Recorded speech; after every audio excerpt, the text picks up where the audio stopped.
Doctor ortho Ayurvedic oil और capsule, अब दर्द भी घुटने टेकेगा।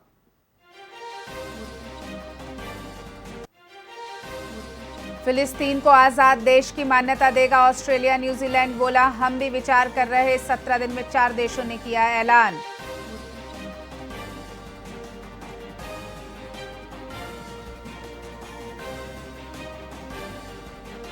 जयपुर में सीएमओ को बम से उड़ाने की धमकी। एजेंसियों ने किया सर्च। फोन करने वाले आरोपी बुजुर्गों को किया गिरफ्तार।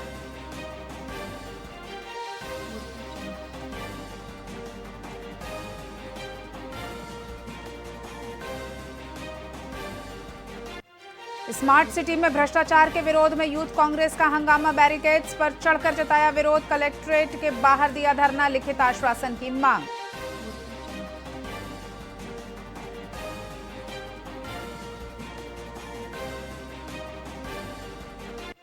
सालाना फास्टैग पास 15 अगस्त से लॉन्च। 3,000 रुपए में मिलेगा 1 साल या 200 ट्रिप्स तक की सुविधा। हर ट्रिप पर सिर्फ 15 रुपए खर्च होंगे।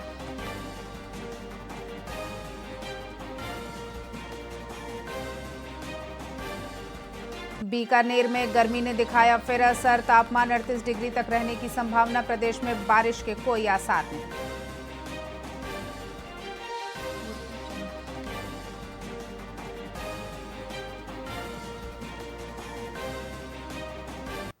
नमस्कार, स्वागत है आपका वीआईपी न्यूज में। मैं हूं आपके साथ डॉक्टर रानी रैकवार और रुक करते हैं खबरों की ओर। जोधपुर में 15 अगस्त के राज्य स्तरीय मुख्य समारोह की तैयारियां पूरी कर ली गई हैं, जिसमें बरकतुल्लाह खां स्टेडियम में भव्य आयोजन होगा। आपको बता दें कि सुरक्षा व्यवस्था को और मजबूत बनाने के लिए पुलिस प्रशासन ने विशेष योजना बनाई है। वहीं एसीपी छवि शर्मा के निर्देशन में पुलिस ने संवेदनशील इलाकों में रूट मार्च निकाला। साथ ही इस मार्च में महिला पुलिस टीम भी शामिल थी, जो महिलाओं की सुरक्षा का संदेश दे रही थी। पुलिस ने नागरिकों से सतर्क रहने और संदिग्ध गतिविधियों की सूचना देने की अपील की है। साथ ही सीसीटीवी निगरानी, बैरिकेडिंग और अतिरिक्त पुलिस बल की तैनाती के साथ सुरक्षा के पुख्ता इंतजाम किए गए हैं। 15 अगस्त का जिस तरह से आपको पता है कि स्टेट लेवल का प्रोग्राम जो है वो हमारे यहाँ पे ऑर्गेनाइज हो रहा है जोधपुर में, उसको मद्देनज़र रखते हुए जैसा आप जानते हैं कि कालिका जो है वो फ्रंट लाइन में पिछले काफ़ी समय से कार्य कर रही है। ना सिर्फ महिला सुरक्षा तक सीमित है कालिका की ड्यूटीज़, कालिका अदरवाइज भी इंश्योर करिए कि हर सिटीजन जो है वो सेफ रहे।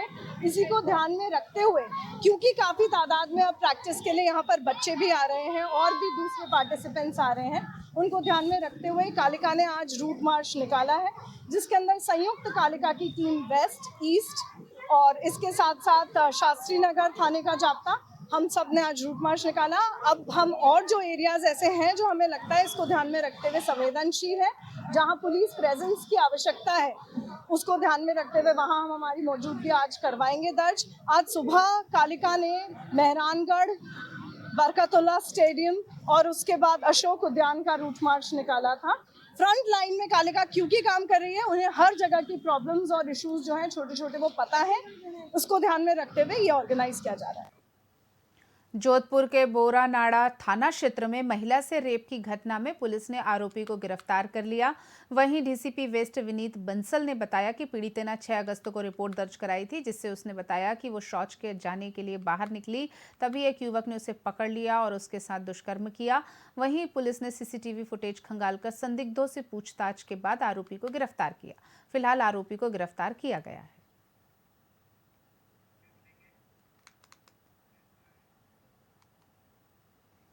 गुर्जर गौड़ ब्राह्मण समाज करौली के अध्यक्ष पद के प्रत्याशी एडवोकेट वेद प्रकाश शर्मा का ग्राम पंचायत जिरोता में माला व साफा पहनाकर सम्मान किया गया। इस दौरान अपने संबोधन में वेद प्रकाश शर्मा ने समाज से आशीर्वाद प्राप्त करने पर ट्रस्ट की धरोहर का ईमानदारी से संरक्षण करने और समाज के युवाओं को तकनीकी शिक्षा से जोड़ने की बात कही।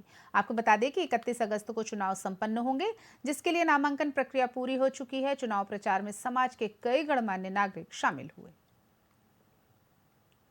बुद्धिजीवी समाज के बीच में एक अध्यक्ष बनना अपने आप में गर्व की बात होती है। मैं शिक्षा के क्षेत्र में ज़्यादा से ज़्यादा काम करना चाहूँगा, चाहे वो एक वृद्धावस्था पेंशन के बारे में, जैसे जो हमारे यहाँ योजना चल रही है उसको भी बढ़ाने की भरपूर कोशिश करूँगा। मैं चाहूँगा मेरा समाज का हर व्यक्ति संपन्न सुदृढ़ रहे और समाज आगे बढ़ता रहे। मैं ऐसी हमेशा मेरे दिल से पूर्ण रूपेण कोशिश करनी बुद्धिजीवी समाज। चलिए बढ़ते हैं अगली खबर की ओर। राजगढ़ थाना क्षेत्र के ग्राम रैरर में देर रात जमीनी विवाद को लेकर दो पक्षों के बीच खूनी संघर्ष हुआ।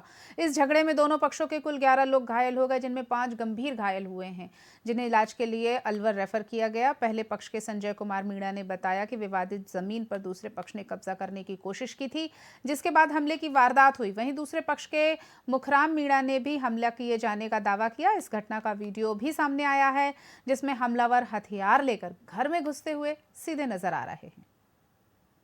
उन्होंने सर जैसे भी चला रखी थी हमारी जमीन में और मड़वा पटक रहे थे नाइट में, तो हमने उनको जाके रोका तो उन्होंने आक्रमण कर दिया और पत्थरबाजी करी।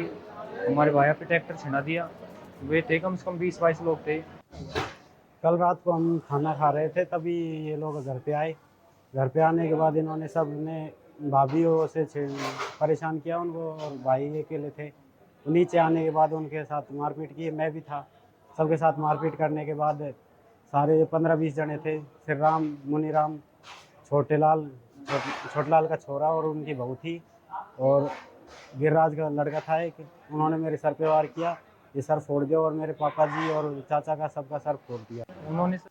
चलिए बुलेटिन में आगे बढ़ते हैं। बीकानेर जिले के शोभासर में नकली उर्वरक बनाने वाली एक फैक्ट्री का पर्दाफाश हुआ है। कृषि विभाग की सक्रियता से यह फैक्ट्री पकड़ी गई, जहां पीओपी प्लास्टर ऑफ पेरिस की सामग्री से नकली उर्वरक तैयार किए जा रहे थे। जांच दल ने मौके से पीओपी दाने और कट्टे जब्त किए हैं। वहीं इस कार्यवाही में डिप्टी डायरेक्टर एग्रीकल्चर जयदीप डोंगने ने भी मोर्चा संभाला और देर रात तक कार्यवाही जारी रही।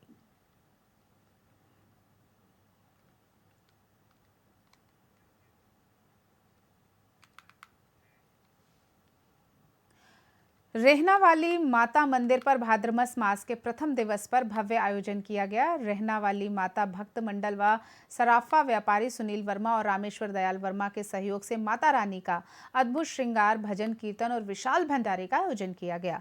भजन गायिकाओं में सपना वर्मा, नेहा शर्मा और रेखा शर्मा ने भजनों से भक्तों को मंत्रमुग्ध कर दिया। एडवोकेट रविंद्र सिंह चौहान ने जानकारी दी कि इस आयोजन से प्रेम, सद्भाव और सनातन संस्कृति को बल मिला है। समापन पर आयोजकों ने सभी भक्तों को धन्यवाद दिया और ऐसे आयोजनों को सनातन धर्म की चेतना भी बताया।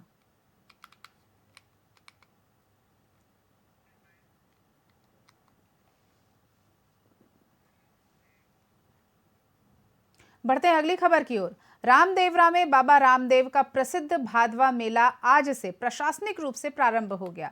देश भर से लाखों श्रद्धालु यहां रेल से पहुंचते हैं। इसी को देखते हुए जोधपुर मंडल रेल प्रबंधक ने रामदेवरा रेलवे स्टेशन का आकस्मिक निरीक्षण किया। डीआरएम ने प्लेटफॉर्म संख्या 1 और 2 पर यात्रियों के लिए साफ सफाई, छाया, शुद्ध पेयजल, शौचालय, ओवरब्रिज जैसी सुविधाओं को समय पर पूरा करने के निर्देश दिए। सुरक्षा को लेकर सीसीटीवी कैमरे और आरपीएफ, जीआरपी के जवान तैनात किए गए हैं और डीआरएम ने ट्रेन संचालन को प्राथमिक रूप से प्लेटफॉर्म नंबर 1 से ही करने की बात कही। अमृत भारत योजना के अधूरे कार्यों को भी जल्द पूर्ण करने के निर्देश दिए गए हैं। मेला स्पेशल ट्रेनों का भी संचालन शुरू किया जाएगा। रामदेवरा की समस्त जनता को और आने वाले श्रद्धालुओं को मेरा सादर नमस्कार, प्रणाम। पूरे 1 महीने तक ये मेला चलता है और लाखों श्रद्धालु यहाँ आते हैं, अपने अपने तरीके से पूजा अर्चना करते हैं। मैं आपको ये बताना चाहूँगा कि हमारा स्टेशन पूरी तरीके से तैयार है। ये स्टेशन अमृत भारत स्टेशन के तहत विकसित किया जा रहा है, जिसमें अभी थोड़ा समय लगेगा, लेकिन यात्रियों को कोई असुविधा ना हो उसके लिए हम लोगों ने यहाँ टॉयलेट्स की व्यवस्था, रैंप की व्यवस्था, ओवरब्रिज की व्यवस्था सुचारू रूप से संपन्न की है। खबर आपको जोधपुर से बता रहे हैं। राजस्थान में राज्य वृक्ष खेजड़ी की अवैध कटाई को लेकर निर्दलीय विधायक रविंद्र सिंह भाटी ने सरकार और प्रशासन पर तीखा हमला बोला है। उन्होंने कहा है कि एक तरफ करोड़ों रुपए खर्च कर एक पेड़ मां के नाम जैसी मुहिम चलाई जा रही है, तो वहीं दूसरी तरफ खेजड़ी के पेड़ बेरहमी से काटे जा रहे हैं। बाड़मेर, जैसलमेर और बीकानेर और फलोदी में भारी संख्या में खेजड़ी काटी गई है। भाड़ी ने लूड़ी और जोजरी नदी के प्रदूषण को भी बड़ी चिंता बताया है। उन्होंने कहा कि गांवों की हालात बेहद खराब है और ये मुद्दा आगामी विधानसभा सत्र में मजबूती से उठाया जाएगा। उन्होंने 363 विश्नोई शहीदों की याद दिलाते हुए पर्यावरण संरक्षण की जरूरत पर जोर दिया। देखिए, हम लोग तो धरातल पे लड़ाई लड़ रहे हैं और इस लड़ाई के अंदर हमें हमेशा उन तमाम खेजड़ली के लोगों की याद आती है जिन्होंने इस पर्यावरण के लिए अपनी शहादत, उन तमाम लोगों को जब याद करते हैं कि उन्होंने तो सब कुछ दांव पे लगा दिया, पूरा जीवन दे दिया, जीवन की आहुति दे दी, बलिदान दे दिया, और हम तो लड़ाई तो लड़ रहे हैं, आखिरी दम तक लड़ेंगे और जहां कहीं पे भी जरूरत रहेगी मजबूती के साथ खड़े मिलेंगे। बुलेटिन में आगे बढ़ते हैं। हर घर तिरंगा अभियान के तहत जोधपुर के ग्रामीण क्षेत्रों में देशभक्ति का उत्साह चरम पर है। गांव-गांव में प्रभाव पूर्ण रैली, मोटरसाइकिल रैली, सामूहिक शपथ कार्यक्रमों का आगाज किया गया। युवाओं और बुजुर्गों ने मिलकर हाथों में तिरंगा लेकर रैलियां निकाली, जिससे गांवों में राष्ट्र प्रेम की लहर दौड़ गई। तिरंगे से सजी मोटरसाइकिल रैली विशेष आकर्षण का केंद्र रही। कार्यक्रम के अंत में ग्रामीणों ने स्वतंत्रता दिवस पर हर घर पर तिरंगा फहराने और इसके सम्मान की शपथ ली। जिला परिषद सीईओ आशीष मिश्रा ने कहा कि इस तरह के आयोजन गांवों में जन जागरूकता बढ़ा रहे हैं। उन्होंने सभी नागरिकों से 15 अगस्त तक तिरंगा फहराने की अपील की है।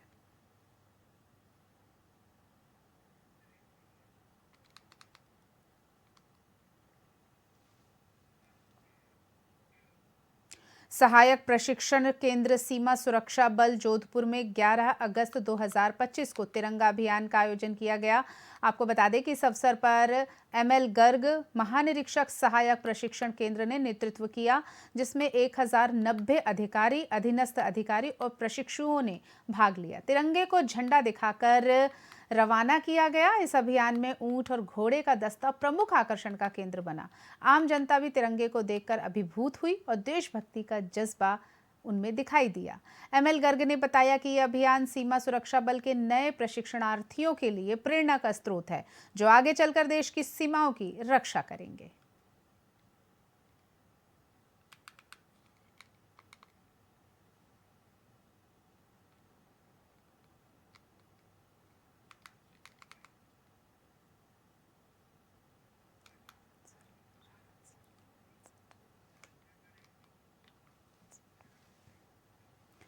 खबर रावतसर से आपको बता रहे हैं। पालिका सभागार में एसडीएम संजय अग्रवाल के दिशा निर्देशन में हर घर तिरंगा कार्यक्रम को लेकर बैठक आयोजित की गई। इस दौरान ईओ रजनीश चौधरी ने बताया कि केंद्र सरकार देश भर में तिरंगा झंडा वितरण की शुरुआत कर रही है, ताकि हर घर पर तिरंगा फहराया जा सके।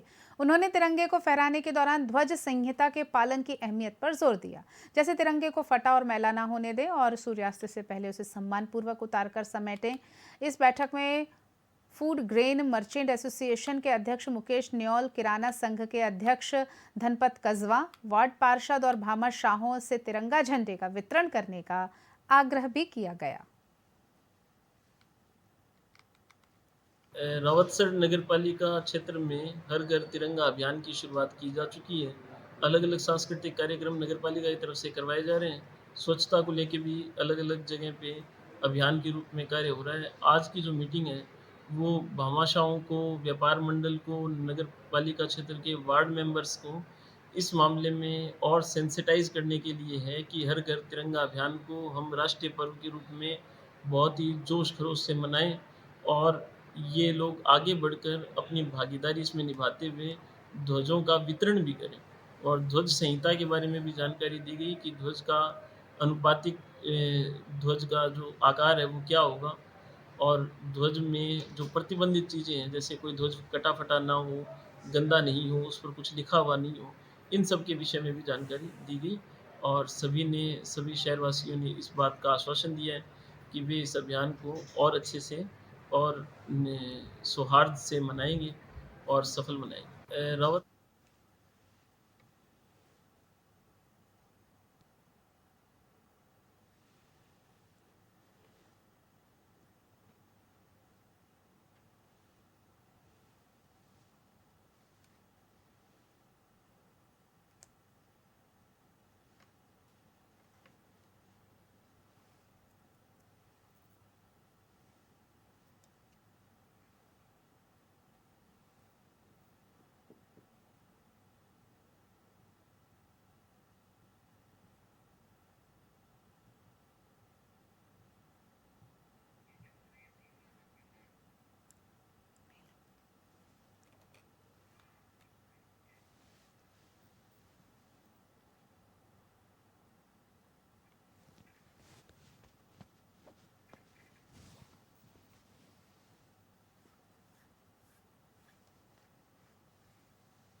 खबर जोधपुर से आपको बता रहे हैं। जोधपुर में सोमवार को अलग अलग हादसों में 3 लोगों की मौत हो गई। पहला मामला गोयल हॉस्पिटल के पास निर्माणाधीन इमारत का है, जहां काम कर रहे मोहम्मद खालिक अचानक गिर पड़े और उनकी मौत हो गई। ये देखकर चाचा मोहम्मद इकबाल भी बेहोश हो गए, जिनका इलाज चल रहा है। दूसरा हादसा सर्किट हाउस रोड पर हुआ, जहां प्लास्टर कर रहे गणपत लाल अचानक गिर पड़े और अस्पताल पहुंचने से पहले ही उन्होंने दम तोड़ दिया। तो वहीं तीसरी घटना दल्ले खान की चक्की के पास हुई, जहां बस से उतरते समय मोहम्मद शफीक खान गश खाकर गिर पड़े और उनकी उसी वक्त मौके पर मौत हो गई।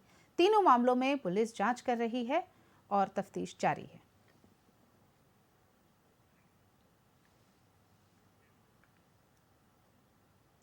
खबरों में फिलहाल इतना ही। देखते रहिए VIP न्यूज़। नमस्कार।